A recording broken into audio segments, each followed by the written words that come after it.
यही रात अंतिम, यही रात भारी। आरओ की परीक्षा के लिए आप सभी को पुनः शुभकामना दे रहा हूं, क्योंकि इसके पहले 11 फरवरी को मैं शुभकामना दे चुका था 2024 को। अब आप जा रहे हैं एग्ज़ाम देने के लिए। आप सभी को पुनः शुभकामना ज्ञापित करते हुए मैं आप सभी का स्वागत और अभिनंदन करता हूं। आपका भाई विवेक पांडे, आपका स्वागत है।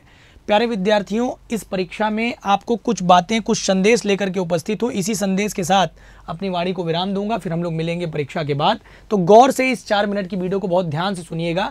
देखिए, एक नोटिस जारी की गई है आरओ के एग्जाम के को लेकर के, जिसमें ये स्पष्ट कहा गया है कि विद्यार्थी परीक्षा केंद्र में क्या ले जा सकते हैं, क्या नहीं ले जा सकते। चाहे वह स्मार्ट वॉच हो, चाहे वह नॉर्मल घड़ियाँ हो, नॉर्मल घड़ी हो या स्मार्ट वॉच हो, कुछ भी अलाउड नहीं है, तो आप नहीं ले जा सकते। ठीक है, प्रयास करिएगा कि आप एक लोअर और एक टी शर्ट पहन करके परीक्षा देने जाइए। वैसे भी गर्मी का मौसम है, कोई दिक्कत वाली बात नहीं है, बारिश भी हो रही है। और दूसरा सबसे बड़ा प्रयास ये होना चाहिए कि आप सही समय पर परीक्षा केंद्र में पहुंच जाइए, क्योंकि 9:30 से होने वाली परीक्षा के लिए ये बताया जा चुका है कि हम 8:45 पर दरवाज़ा बंद कर देंगे, 8:45 पर गेट बंद कर दिए जाएंगे। फिर कुछ भी हो जाए, दरवाज़ा खुलेगा नहीं। तो आप सेंटर पर पहुंच करके भी अगर लेट कर देंगे तो ये बहुत गलत होगा। ये आप अपने आप को इसके लिए कभी माफ़ नहीं कर पाएंगे। इसलिए सही समय पर पहुँचना अत्यावश्यक है। देखिए, इस पूरी परीक्षा के पैटर्न को समझिएगा। इस बार इस पूरे पैटर्न में जीएस और हिंदी साथ में हो रहा है। ध्यान से सुनिए, 140 क्वेश्चन, 140 प्रश्न जीएस के और 60 प्रश्न हिंदी के आपको एक साथ करने हैं।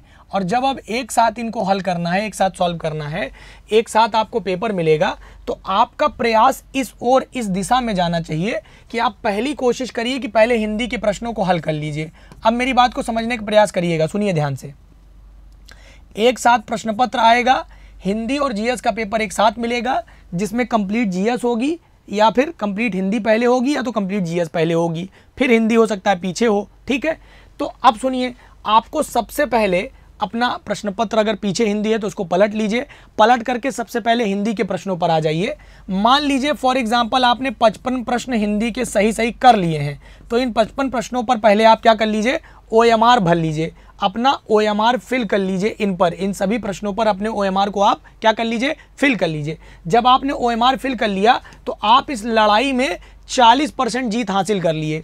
अब उसके बाद, और ये काम करने में आपको कितना समय लगेगा, 30 से 35 मिनट का समय लगता था। यही तो आपकी शिकायत थी कि जीएस में समय कम पड़ जाते हैं, हिंदी का प्रश्न पत्र हम लोग पहले करके बैठ जाते हैं। तो इस बार देखिएगा, थोड़ा सा इस पर गौर करना है।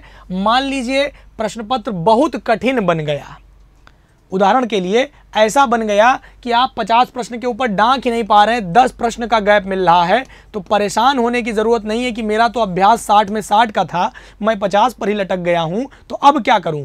इसके लिए परेशान होने की ज़रूरत नहीं है। इसके लिए आप चुपचाप बस एक काम करिएगा, आपके लिए ही केवल प्रश्न पत्र कठिन नहीं होगा, बाकी विद्यार्थियों के लिए भी ये प्रश्न पत्र उतना ही कठिन होगा। अगर आप अभी तक 66, 67, 68, 69 अभी तक आप जो है इसमें माफ़ी चाहूँगा, अभी तक आप इसमें 56, 57, 58, 60 जाते थे, तो आज नहीं जा पा रहे हैं अगर ओरिजिनल प्रश्न पत्र में, तो केवल आपके लिए ये कठिनाई का स्तर नहीं है, ये बाकी विद्यार्थियों के लिए भी होगा। ये ध्यान रखिएगा, तनाव मत पालिएगा। अब जीएस में उतरिए। मान लीजिए यहाँ 80 से 85 प्रश्न आपने सही सही कर लिए, तो इसका गोला भर लीजिए। आप यहाँ 85 और 55 मिला लीजिए। अगर आप 85 और 55 मिला लेते हैं तो आप देख रहे हैं कि लगभग प्री क्वालिफाई होने का इंतज़ाम हो गया है।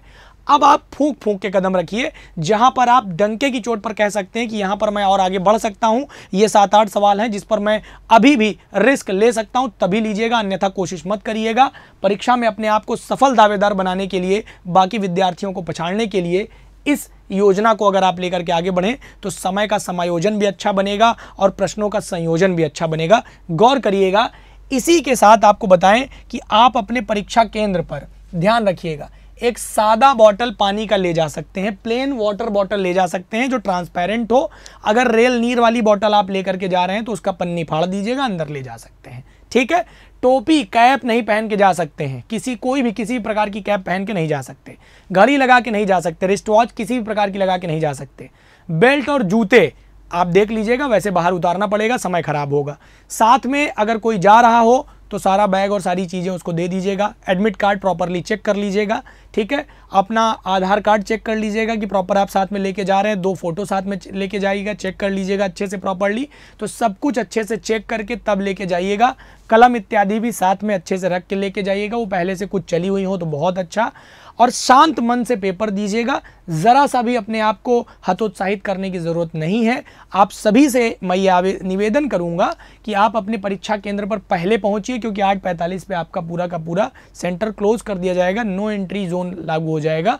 आप ना तो कोई प्रवेश कर सकता है, ना तो कोई अंदर से बाहर जा पाएगा, तो गौर करिएगा, ठीक है। तो आपके लिए शुभकामना संदेश था आपके भाई विवेक पांडे की तरफ से। चैनल पर नए हैं तो सब्सक्राइब करिएगा। मैं आंसर की लेकर के जल्दी उपस्थित होऊंगा आप सभी के लिए। तो जय हिंद, जय हिंदी, नमस्कार। ठीक बना कि नहीं?